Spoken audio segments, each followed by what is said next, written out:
La célula es la unidad fundamental de la vida. En el cuerpo humano, por ejemplo, las células se especializan para formar diversas estructuras, tejidos u órganos. Además, al trabajar en conjunto, hacen que el cuerpo funcione correctamente y asimismo con otros organismos. Sin embargo, hay células que en sí mismas ya forman un organismo. ¿Pero de dónde y cómo surgió la célula? De esto y más hablaremos hoy.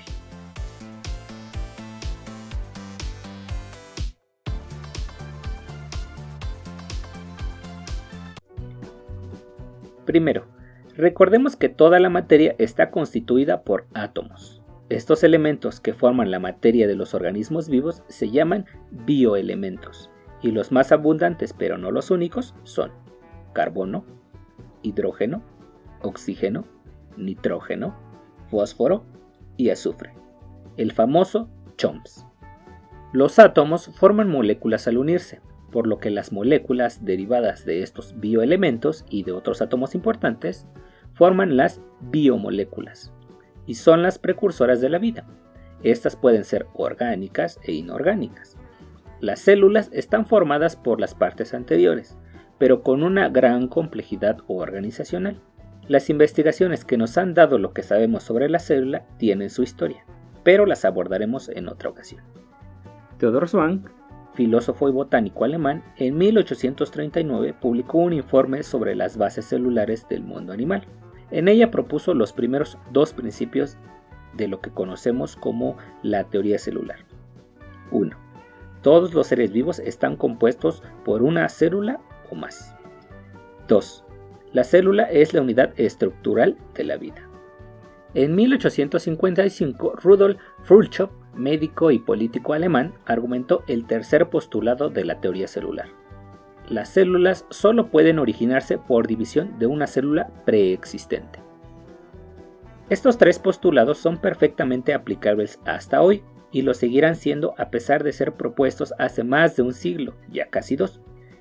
Hay dos tipos de organismos, los unicelulares, o sea, formados por una sola célula, y los pluricelulares, formados por muchas células.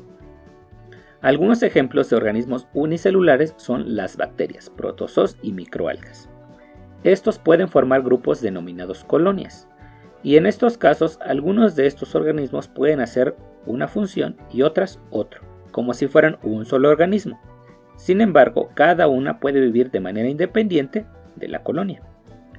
Los pluricelulares, por otra parte, sus células surgen por división de una primera como punto de origen, por lo que todas las demás tienen idéntica información genética, y cada una se especializa en una función específica durante el desarrollo de los organismos, formando así los diversos tejidos como el tejido nervioso, muscular u óseo, entre otros, en el cuerpo humano, y de manera similar en los diversos seres vivos conocidos. La célula también se clasifica en procariotas, que es el tipo de célula más sencillo, y eucariotas, que es el tipo más complejo. Las partes de la célula procariota en general son pared celular rígida, la cual le da su forma, membrana plasmática, que la separa del medio en que se encuentra y que controla el paso de sustancias requeridas por la célula. Esta membrana en el interior presenta pliegues denominadas mesosomas, en donde se realizan actividades como respiración celular y control de la división celular.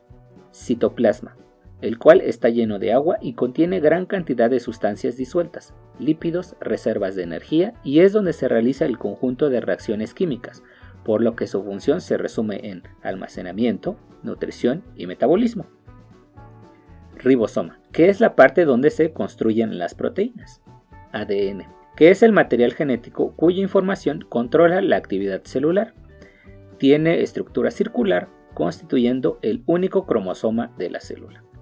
Está situada en lo que se denomina nucleoide, y al no tener membrana nuclear, esta no tiene una forma definida.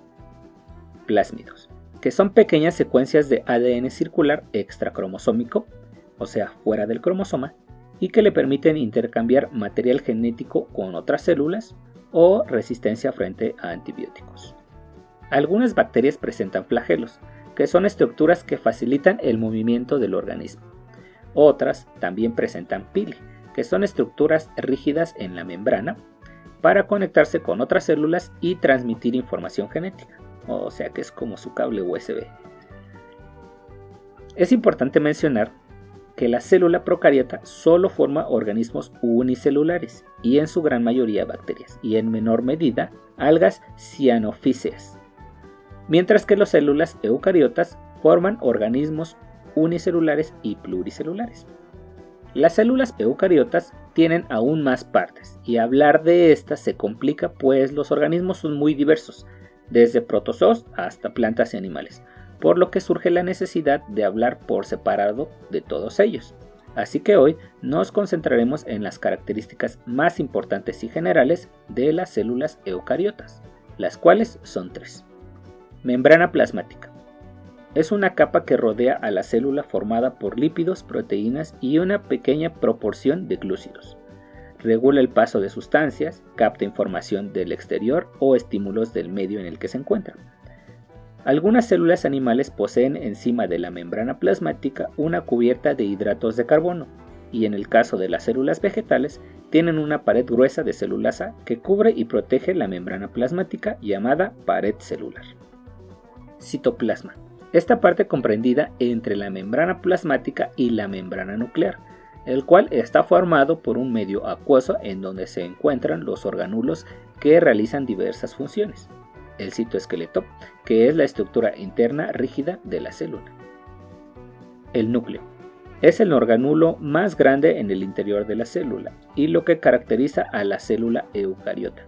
Y es aquí donde está toda la información genética que dictamina la vida de la célula, desde cuánto crecer, en qué especializarse, en el caso de los organismos pluricelulares, cuándo dividirse para formar otra célula y cuándo morir.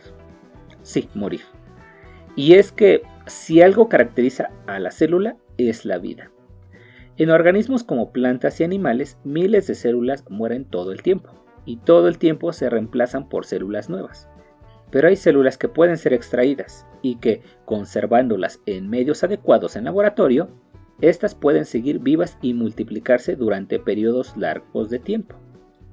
Por lo que el concepto de vida y muerte también se le puede aplicar a una única célula.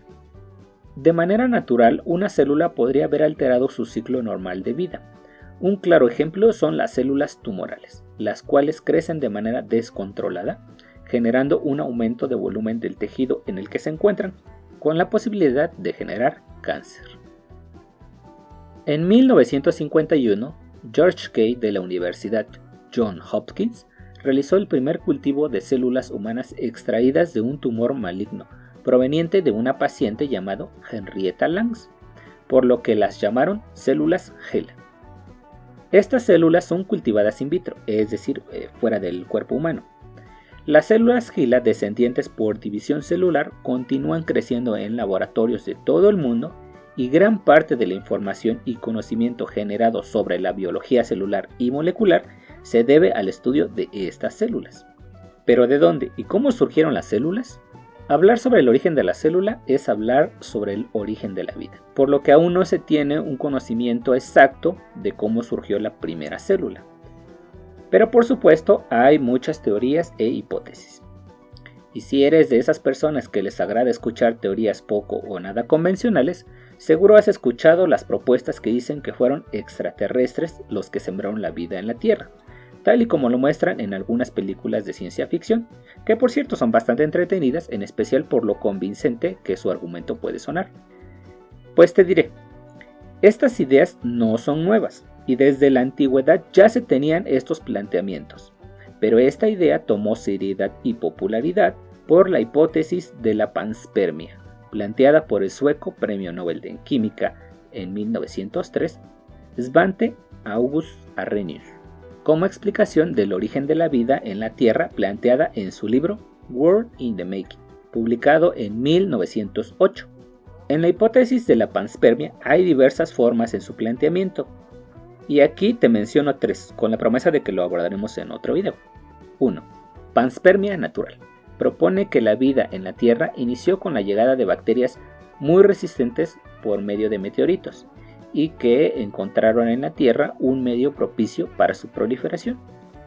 Panspermia molecular o pseudopanspermia, basada en la hipótesis de que no fueron bacterias, sino las moléculas orgánicas complejas las biomoléculas que mencionaba en un principio, que son precursoras para la formación de las primeras células, las que llegaron en dichas rocas espaciales, y que las condiciones en la Tierra propiciaron la aparición de los primeros organismos celulares. Panspermia dirigida. Por supuesto, es en la que se basan las historias de ficción de las películas. Esta propone que la llegada de los microorganismos en un asteroide fue planeada y ejecutada por seres extraterrestres e inteligentes. Esta idea, apoyada por el codescubridor del ADN y ganador del Premio Nobel en 1962, Francis Crick, en su libro La vida misma, publicada en 1981. La teoría ya no hipótesis más aceptada es la que propone que el origen de la célula es el resultado de un fenómeno físico-químico, debido a las condiciones ambientales de la Tierra primigenia. Teoría propuesta por el científico ruso Alexei Ivanovich Oparin y el investigador inglés John Haldane, por ahí de los años 20 del siglo pasado, cuyos trabajos fueron las bases para consecuentes investigaciones como las de Calvin y Miller, que para 1960 lograron la síntesis de aminoácidos y otras moléculas complejas, con experimentos de laboratorio, recreando las condiciones ambientales en los inicios de la Tierra. Hay varios investigadores que con su trabajo nos acercan más y más a conocer el origen de la célula, que es el origen de la vida en la Tierra, pero llevará tiempo, pues es una incógnita que parece lejos de estar resuelta. Lo que sí es un hecho es que llegamos al final de este video. Gracias por verlo completo. Dime en los comentarios si tú tienes alguna hipótesis sobre el origen de la célula. Comparte el video con tus amigos para que vean que YouTube no solo sirve para ver cosas tontas. Suscríbete al canal si no lo has hecho aún y nos vemos en el próximo video.